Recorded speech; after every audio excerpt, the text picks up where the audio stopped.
અત્યાચાર કરે ત્યારે જગતનો બાપ, જે ખરો બાપ છે, જે સાચો બાપ છે દરેક જીવનો, એ આટલું હેત વરસાવે છે.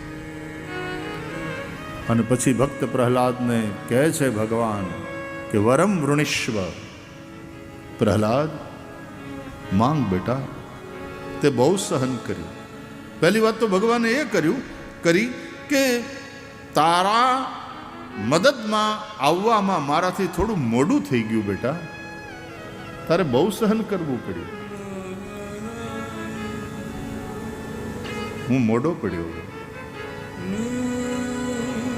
યદિ મેં સમયે વિલંબ તો મને માફ કરજે. બોલ, ભગવાન કહે છે ભક્તને કે હું થોડો લેટ જો થયો હોઉં, મને માફ કરજે. વરમ વૃણિષ્વ. વરદાન માગ બેટા, તું જે માગે એ આપો. અને હા, મેં પ્રહલાદ શું કહે છે એ તો જુઓ. એ કહે છે પ્રભુ તમારી પાસેથી કાંઈક મેળવવા માટે થઈને ભક્તિ કરે, સવઈ વણિક, એ ભક્તિ નથી, એ તો વેપાર છે.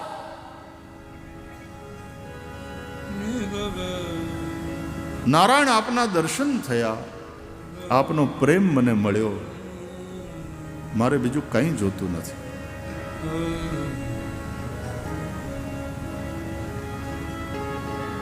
તોય ભગવાને બહુ આગ્રહ કર્યો ને કે માગ માગ માગ. એટલે પ્રહલાદને પોતાનામાં શંકા પડી કે આ હું મોઢે તો ના પાડું છું કાંઈ જોતો નથી, કાંઈ જોતો નથી, પણ મારા અંતરમાં ક્યાંક કામના નથી રહી ગઈ ને. અને ભગવાન તો અંતર્યામી છે, એમને ખબર પડી ગઈ હોય કે આ મોઢેથી ના પાડે છે, પણ હકીકતમાં અંદરથી અને ઈચ્છા છે, કંઈક કામના મારી અંદર છે. એટલે પછી ભક્ત પ્રહલાદે માગ્યું કે તો પ્રભુ પછી તમારી પાસે હું એવું માગું છું કે એવી કૃપા કરો કે હું કોઈની પાસે કોઈ દી કાંઈ ન માગું.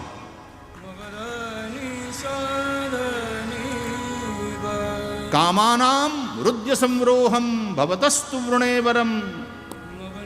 મારા મનમાં જે કંઈ કામના હોય, કામનાનો અંકુર આપે જ્યાં કંઈ જોયો હોય, હે મારા નાથ, એ કામનાના અંકુરને ઉખાડી ફેંકો.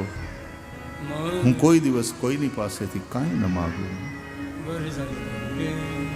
કોઈ પણ પ્રકારની આવી ઈચ્છા નહીં. ભગવાન ભગવદ્ ગીતામાં કહે છે કે આવો જે કામના રહિત, કોઈ પણ પ્રકારની કામના નહીં, એવો જે મારો ભક્ત છે, જે આત્મતૃપ્ત છે. યસ્તુ આત્મરતિરેવ સ્યાદ આત્મતૃપ્તશ્ચ માનવ આત્મનિ એવ ચ સંતુષ્ટઃ તસ્ય કાર્યમ ન વિદ્યતે. એવા ભક્તને માટે પછી સંસારમાં કોઈ કર્તવ્ય નથી, પછી એને કાંઈ કરવા પણ રહેતું નથી, એને પિતૃઓનું શ્રાદ્ધ બાદ પણ કરવા જેવું રહેતું નથી. કારણ એવા ભક્ત થકી એના પિતૃનો ઉદ્ધાર થઈ જ ગયો છે. આગલી પેઢીના અને પાછલી કેટલી પેઢીના પિતૃઓને એણે તારી દીધા, એને કશું જ કરવા પણ નથી. તસ્ય કાર્યમ ન વિદ્યતે. પણ કોણ? યસ્તુ આત્મરતિરેવ સ્યાત.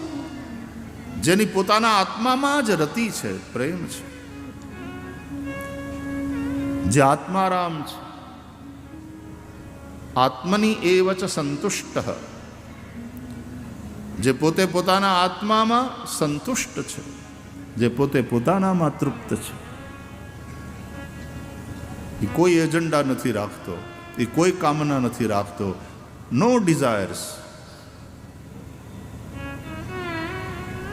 ચાહ ગઈ ચિંતા ગઈ મનવા બે પરવા, जिनको कछु न चाहिए वो શાહન કે શાહ. આપણે કોઈને પ્રેમ કરીએ ને કોઈની યારે નાતો રાખીએ એ પણ કંઈક ને કંઈક સ્વાર્થથી, એમાં આપણો એજન્ડા હોય છે. તુલસીદાસજીએ લખવું પડ્યું, સુર નર મુનિ સબ કી યહી રીતિ, સ્વાર્થ લાગી કરે સબ પ્રીતિ. સંસારમાં તો કવિ ગંગ કહે છે કે માત કહે મેરો પુત સપુત હે, બેની કહે મેરો સુંદર ભૈયા, तात कहे मेरो हे कुल दीपक लोक में लाज अधिक बढ़ैया, पत्नी कहे मेरो प्राणपति जिनके जाके मैं लेऊ बलैया। પણ આ બધાય સંબંધો ક્યાં સુધી? કવિ ગંગ કહે સુન શાહ અકબર, જિનકી ગાંઠ સફેદ રૂપૈયા, જિનકી ગાંઠ સફેદ રૂપૈયા. આપણને કામ લાગશે, આપણને આપશે, અને પછી એને માટે થઈને તમે એને પ્રેમ કરો, એના વખાણ કરો. સંસારમાં આવું થાય છે. ભગવદ્ ગીતામાં ભગવાન જેને કહે છે આત્મતૃપ્ત, આત્મની એવ ચ સંતુષ્ટ, જે આત્મારામ પોતાના આત્મામાં જ રમે છે. યસ્તુ આત્મરતિરેવ સ્યાદ આત્મતૃપ્તશ્ચ માનવઃ આત્મની એવ ચ સંતુષ્ટ તસ્ય કાર્યમ ન વિદ્યતે. એવા આત્મારામ પુરુષને માટે પછી કોઈ કર્તવ્ય રહેતું નથી. જેનો આત્મા તૃપ્ત એટલે પરમાત્મા તૃપ્ત. બહુ કહ્યું ભગવાને, ત્યારે પ્રહલાદજી એવું કહ્યું, કામાનામ રુદ્ય સંરોહમ ભવતસ્તુ વૃણે વરમ. નારાયણ આપની પાસેથી હું એ જ વરદાન માગું છું કે મારા મનમાં જ્યાં ક્યાંય તમને કામનાનો અંકુર દેખાયો હોય, હે અંતર્યામી નારાયણ, એ અંકુરને ઉખાડી ફેંકો, મને સમસ્ત કામનાઓથી રહિત કરો. શાંતિ કોને મળે? ભગવદ્ ગીતામાં ભગવાન કહે છે, વિમુંચતી યદા કામાન માનવો મનસી સ્થિતાન તર્હ્યૈવ પુંડરી વિમુંચતી યદા કામાન માનવો મનસી સ્થિતાન. જ્યારે બધી જ કામનાઓને છોડે, વિહાય કામાન્ય સર્વાન પુમાંશ્ચરતિ નિસ્પૃહ નિર્મમો નિરહંકાર સશાંતિમ અધિગચ્છતિ. ભગવદ્ ગીતા. એને શાંતિની પ્રાપ્તિ થાય. નહીં તો ભલે ને તમે ધર્મના ક્ષેત્રમાં હોય, પણ અશાંત જ રહેવાના જ્યાં સુધી કામનાઓ મનમાં કબજો જમાવીને બેઠી હોય. ભગવાન કહે છે, વિહાય કામાન્ય સર્વાન. સર્વાન એટલે સર્વાન, દરેક પ્રકારની કામનાઓ. પછી ધાર્મિક કામનાઓ એ કેમ ન હોય? વિમંચતી યદા કામાન વિહાય કામાન્ય સર્વાન પુમાંશ્ચરતિ નિસ્પૃહ. અને નિસ્પૃહી બની જગમાં વિચરે. નિર્મમો નિરહંકાર, મમતાથી રહિત થઈ જાય. મારા તારાના ભેદ બહુ ઉપદ્રવ કરાવે છે, અને મારા તારાનો ભેદ જ્યાં સુધી છે ત્યાં સુધી અવિદ્યા છે. કારણ કે અવિદ્યા જ આ ભેદ કરાવે છે. કાર્યમાં ભેદ હોય ને, વ્યવહારમાં ભેદ હોય સારું, વૃત્તિમાં ભેદ હોય નહીં સારું. વૃત્તિમાં ભેદ નહીં. તમે વૃત્તિમાં ભેદ રાખો અને બહાર તમે અભેદ દેખાડો તો એ તો દંભ થયો, એ દેખાડો છે. વિહાય કામાન્ય સર્વાન પુમાંશ્ચરતિ નિસ્પૃહ. નિસ્પૃહતા, નિર્મમો, મમતા રહિત, જેનામાં મમત્વ ન રહે. આ મારું, આ મારું, આ મારું, અને આ મારું એટલે આ પરાયું, આ બીજા, આ હામેવાળા. આ ભેદ અવિદ્યાજનિત છે. નિરહંકાર. મારું એ ત્યારે આવે જ્યારે પાયામાં હું બેઠો હોય. હું એટલે જે નિરહંકાર થઈ જાય, એ હુંથી રહિત થઈ જાય. સશાંતિમ અધિગચ્છતિ. ભગવદ્ ગીતામાં ભગવાન કહે છે, એને પરમ શાંતિની પ્રાપ્તિ થાય છે. વાલા, ગીતાના સૂત્રો અદ્ભુત છે. ગીતામાં બીજી કોઈ કથાઓ આડું ઉડું આ તે, પુરાણોમાં તો કથાઓ કેવી પડે. પુરાણો છે ને ઘીના લાડવા છે. પુરાણો છે એ ઘીની જલેબી છે. એ બાને ઘી તમારા પેટમાં જાય. જેને લાડવા ન પચતા હોય, જેને જલેબી ન પચતી હોય, તો રોટલા, ખીચડી. રોટલી તો કે એની માથે ઘી ચોપડો, રોટલા તક પૂડીઓ ઉખેડો, 2 ચમચી ઘી નાખો. ખીચડી તો ખાડો પાડો, એમાં ઘી પધરાવો. પણ ઘી નારાયણ સ્વરૂપ છે. ઘી વગરનું ભોજન એટલે વાંઝિયું ભોજન. ઘી તો લેવું જ જોઈએ. વચ્ચે આ ડૉક્ટરોએ આપણને ભેરવ્યા હતા, ઘી ન ખવાય, ઘી નવાય, કોલેસ્ટ્રોલ વધે, કોલેસ્ટ્રોલ વધે. હવે હું અમેરિકામાં એક ઠેકાણે જમતો હતો ને સ્વામી, તો ડૉક્ટર બાજુમાં બેઠા, એ પીરસતા હતા. તો એના પત્નીને કહ્યું કે ઘી લાવ. એટલે દાળ ભાત હું લીધા ને તો એમાં ડૉક્ટર સાહેબ પોતે ઘી 2 ચમચી. મેં કીધું ડૉક્ટર તમે તો ના પાડતા હોય સામાન્ય રીતે કોલેસ્ટ્રોલ વધે. મને કે નહીં ભાઈશ્રી, 2 ચમચી ઘી દરરોજ શરીરમાં જવું જોઈએ. લે શું કામ ફેરવ્યું પાછું તમે લોકોએ ફરી ફેરવ્યું. મારું આ મેડિકલ સાયન્સના લોકો એવા નચવે છે, એવા નચવે છે. મેં કીધું તો વડીલો તો પહેલેથી જ કહેતા હતા ઘી વગરનું ભોજન વાંજ્યું ભોજન કહેવાય. ઘી ખાવું જોઈએ, શરીરમાં જવું જોઈએ. ઘી નારાયણ સ્વરૂપ છે, ઘી અમૃત છે. આપણે પંચામૃતમાં દહીં, દૂધ, છાશ, દહીં, દૂધ, ઘી અને પછી સાકર અને મધ, એ જ 2 બહારથી લાવે. બાકી તો દહીં, દૂધ અને ઘી ત્રણેય તો આપણે ગાયોથી જ મળે છે. દૂધ અમૃત છે, દધી અમૃત છે, ઘૃત અમૃત છે. દેવતાઓને આપણે પંચામૃતથી સ્નાન કરાવીએ છીએ. અમારા બ્રાહ્મણો બોલે ઘૃતં ઘૃત પાવાન પિબત વસામ વસા પાવાન પિબત અંતરિક્ષસ્ય વિરસી સ્વાહા દિશ પ્રદિશ આદિશો વિદિશ ઉદ્દિશો દિગ્ભ્ય સ્વાહા. ઘીથી સ્નાન કરાવજો ભાઈ ભગવાનને. હવે ઘીથી સ્નાન કરાવ્યા પછી માથે 2 ચમચી પાણીની મૂકજો. વ્રત સ્નાનાંતે શુદ્ધોદક સ્નાનમ સમર્પયામિ.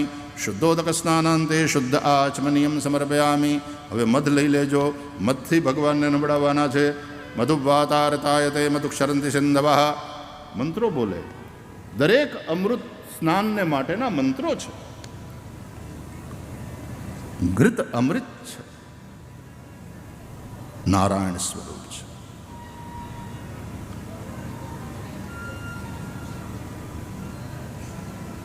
તો મનમાં આવી કામનાઓ નહીં.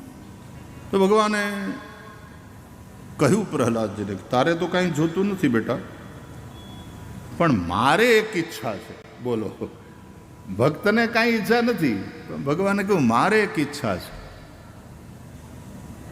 કે તું રાજા બન, આ રાજગાદીનો સ્વીકાર કર. તારા જેવો ભગવત ભક્ત રાજા હોય ને તો પ્રજાએ તે એના જેવી થાય. ભગવાનમાં ઈચ્છા ન જાગે ત્યાં સુધી ભગવાન અવતારે ન લે ને.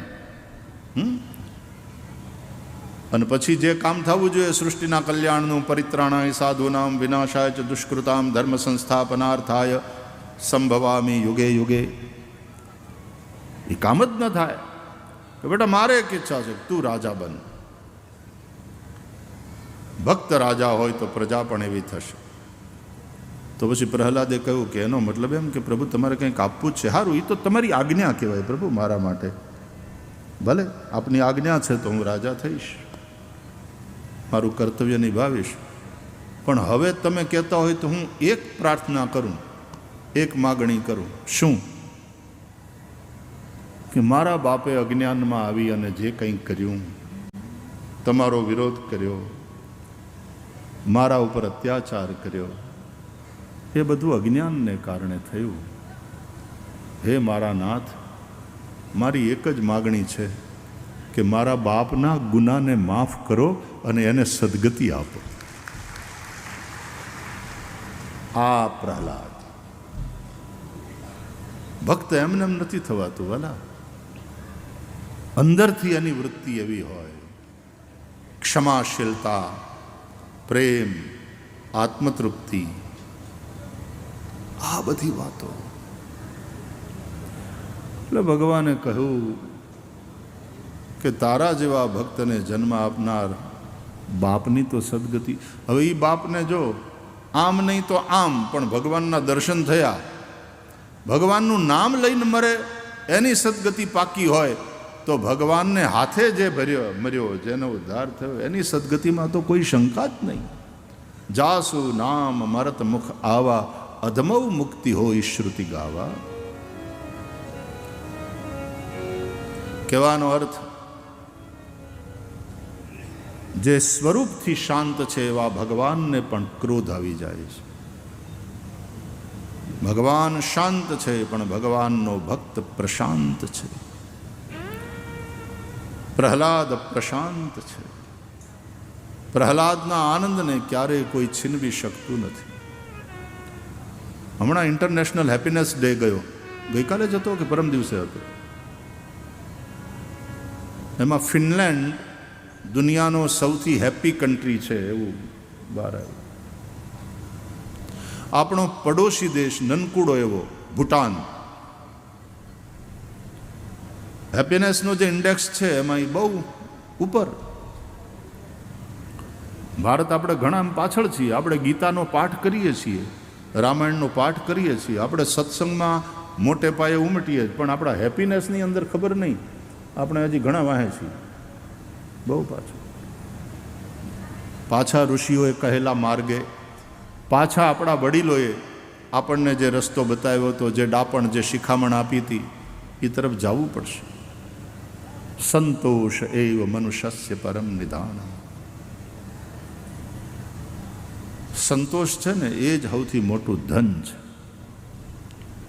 કોવા દરિદ્રો હિ વિશાલ તૃષ્ણ. દરિદ્ર કોણ છે? બોલે જેની તૃષ્ણા વિશાલ છે. એ ભલે મોટા મહેલમાં રહેતો હોય તોય દરિદ્ર છે, જો એની તૃષ્ણા વિશાલ છે. એ મોટા મોટા બંગલામાં રહેતો હોય તો એ દરિદ્ર છે. અને ઝૂંપડામાં રહેનારો માણસ, એને જો અંદરથી સંતોષ હોય તો એના જેવો શ્રીમંત કોઈ નથી. સંતોષ એવ મનુષ્યસ્ય પરમ નિદાન. એક ગોરદાદા આવ્યા ને જજમાનને ત્યાં, તો જજમાન બારસ હતી એ કે આવો આવો ભૂદે આવો પધારો, સારું થયું તમે આવ્યા. ગઈકાલે એકાદશી કરી, આજ બારસ છે, પારણા કરવાના છે ને એમાં તમે પધાર્યા, બહુ સારું થયું. ધન ઘડી ધન ભાગ, અમારે ઘેર બ્રાહ્મણ ક્યાંથી, તો આજ પારણા કરવાના છે એકાદશીના, તો એમ થાય છે ભૂદેવને જમાડીને પછી જમીએ, તો તમે જમવા બેસી જાઓ કે તમને સીધું આપીએ. ઘણા લોકો બીજાના હાથનું રાંધેલું ના ખાતા હોય ને, કે તમે જમવા બેસી જાઓ કે સીધું બાંધી આપીએ. ત્યાં ભૂદેવ બોલ્યા, જમવા બેસી જાઉં છું ત્યાં સુધી સીધું તૈયાર કરો. હવે આમાં સંતોષ ક્યાં ટકે? આપણી ઈચ્છાઓ, આપણો અસંતોષ, આપણી તૃષ્ણાઓ એ જ આપણને દરિદ્ર રાખે છે. સંતોષ એવ મનુષ્યસ્ય પરમ નિધાન. આ પણ ભાગવતમાં આવ્યું છે. યદૃચ્છયોપપન્નેન સંતોષો મુક્તયે સ્મૃતઃ.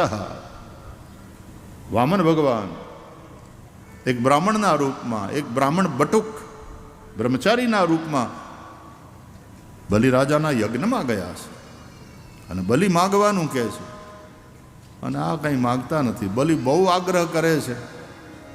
વામન ભગવાન કહે છે મારે કાંઈ જોતું જ નથી ને, પણ મારી કોઈ એવી જરૂરિયાત જ નથી. કે નહીં નહીં મહારાજ, આપ યજ્ઞમાં પધાર્યા, મારી ઈચ્છા છે તમને કંઈક આપવાની, કંઈક સેવા બતાવો.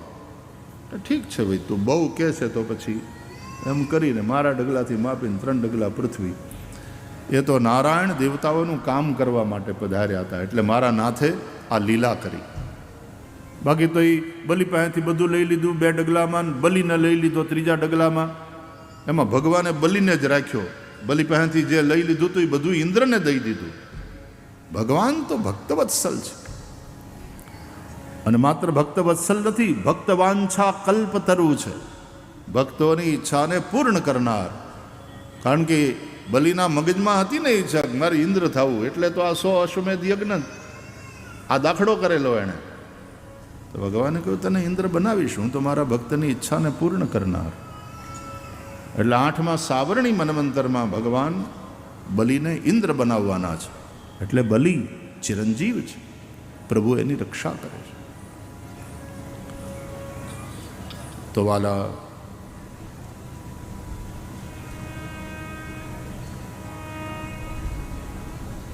આત્મતૃપ્ત ભગવાન જેવો સુરત બીજો કોઈ નથી,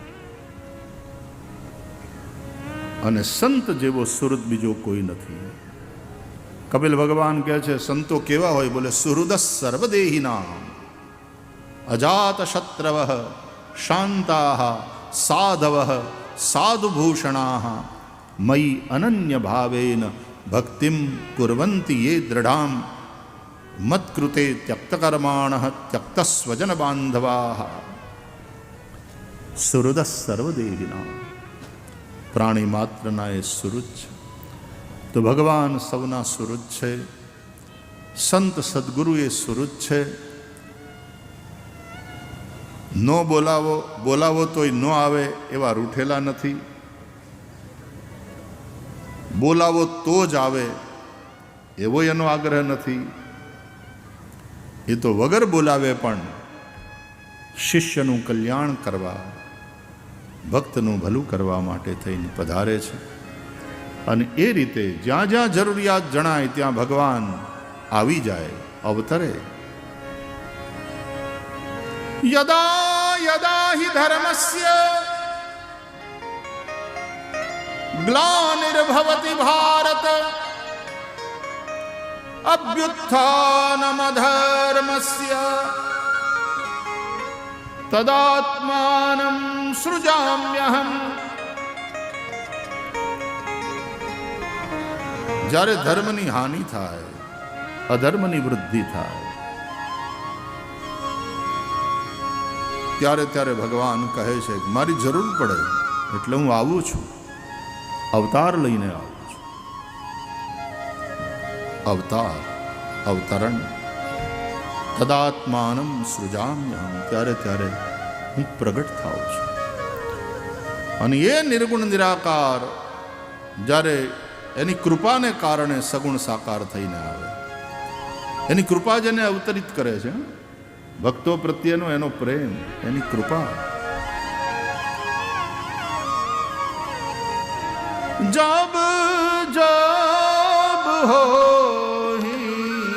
ધર્મ કે હાનિ, જબ જબ હોઈ ધર્મ કે હાનિ, બાઢહિ અસુર અધમ અભિમાની. બાઢહિ અસુર અધમ અભિમાની, કરહિ અનીતિ જાય નહીં બરની. કરહિ અનીતિ જાય નહીં બરની, સીદહિ વિપ્ર ધેનુ સુરધરની.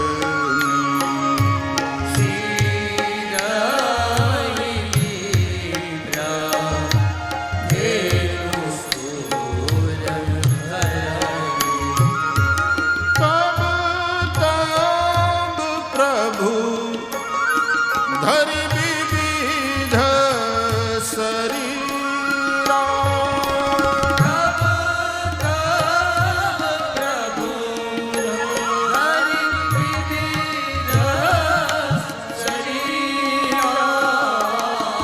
હરહિ કૃપાનિધિ સજ્જન પીરા.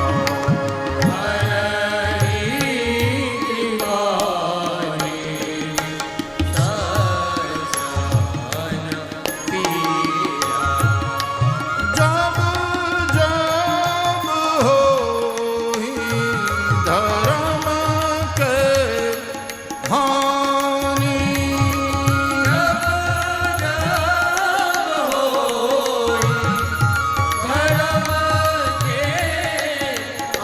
હાનિ, ધર્મ કે હાનિ.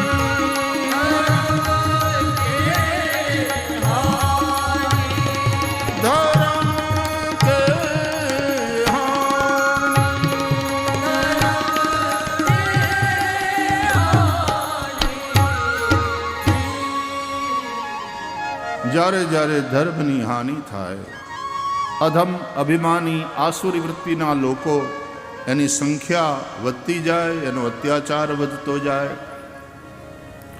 કરહી અનીતિ જાય નહીં બરની, એ ખૂબ અનીતિ કરે, અત્યાચાર કરે, અનાચાર કરે, દુરાચાર કરે, ભ્રષ્ટાચાર વધે. સીધહી વિપ્ર ધેનુ સુરધરની, વિપ્ર બ્રાહ્મણો, ધેનુ ગાયો અને ધરણી એ જ્યારે દુઃખી થાય. આમ તો ક્ષત્રિયોને ભગવાને એ જવાબદારી સોંપી. વિપ્ર, ધેનુ, ધરણી આ બધાની રક્ષા. ક્ષત્રિય જે રાજા છે એ વિષ્ણુરૂપ ગણાય. આપણે ગઈકાલે પણ ચર્ચા કરી હતી. આમ તો કોઈ સમય એવો નથી કે ભગવાનનો અવતાર ન હોય.